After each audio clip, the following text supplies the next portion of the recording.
Right, so why have I chosen Leslie West as my unsung guitar hero?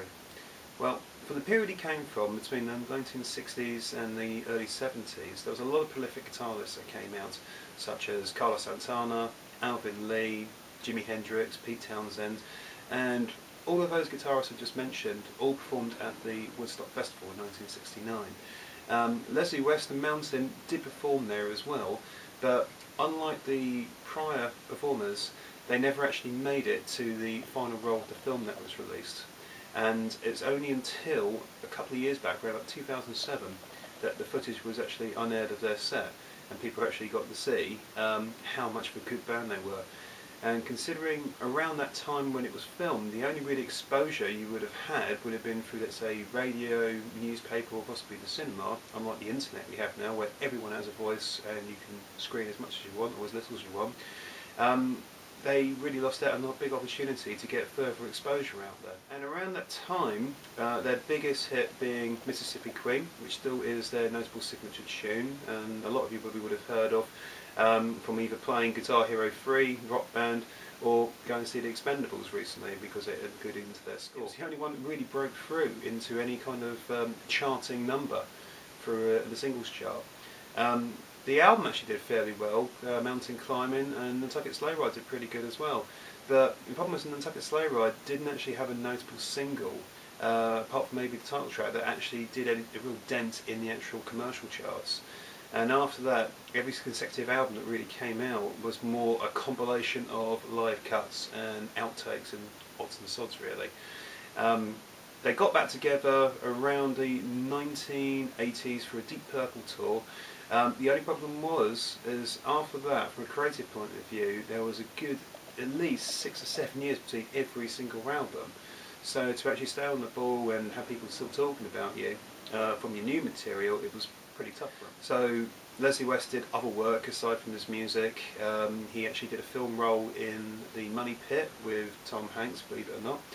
And also, recent year has done a lot of cartoon voiceovers for such cartoons as Mutant X and also Transformers Beast Wars, which obviously, puts money in your pocket, but doesn't really get you recognised as, let's say, a guitar player, which, first and foremost he is, and a great one. The point is about his setup. Well, in the early days, he used a lot of Marshall amplifiers, but the one that really noted for his particular sound, the big sound that he got, was the Sun Carlsberg PA ahead. And actually, emphasising that PA, so personal amplification, that's exactly what it was. It wasn't really designed for a guitar. And when he put it through, I believe it was one of their first gigs, he put it through, and it's one of the first amplifiers unintentionally for the guitar to have a gain and a separate volume switch. So just crank it all the way up, and that, voila, that's the sound. Guitar-wise, he used a Gibson Les Paul Jr. and notably put them in yellow. And the reason for this is that when they're actually doing live performances, or let's say doing any television performances, the actual yellow came up more as a blonde white, whereas if they actually used a white guitar, it would actually come up as a grey. So really it was for the texture of the film, so it actually came out better when it was T90 setup in the pickups, really noticeable for his sound. So obviously not too much punch as we get from your conventional humbucker, but enough to actually cut through and to minimise the hum that you would get from a single coil. Quite often now you'll see Leslie playing his Dean signature models with the MOT, the Mountain of Tone pickup, which is actually a humbucker but has those little nuances from the P90 that really sort of signifies sound. And then also a notable point to put towards a lot of Leslie's musical contributions is that a lot of his stuff has actually been sampled, and one of the most notable lifts from his work was from Long Red, from his first album, Mountain. It was used for Jay-Z's 99 Problems, which actually was put together by Rick Rubin, and he sampled some of his guitar work for that, so it's well worth having a look. And also to note, Clutch re-envisioned Baby I'm Down, which was from Leslie West's first solo album, Mountain, as a title track, Immortal, from their 2001 Pure Rock Fury album.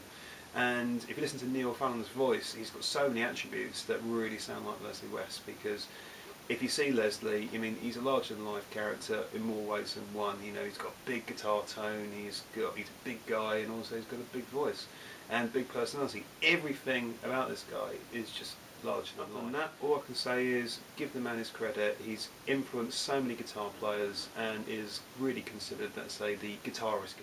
You actually had the opportunity to ask, let's say, Eddie Van Halen, Michael Schenker, Bill Steer, any of these really established guitar players, who was their influence or who was one of their key influences. Leslie West would pretty much come up 9 times out of 10 for a lot of these. So well worth checking out. Such an influential guitarist, and diving back in the back catalogue you'll find a whole bunch of gems, and hopefully it will inspire you as it's inspired me.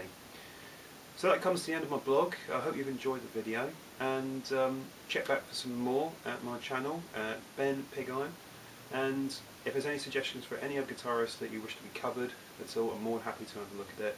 And the important thing is, keep rocking and stay inspired.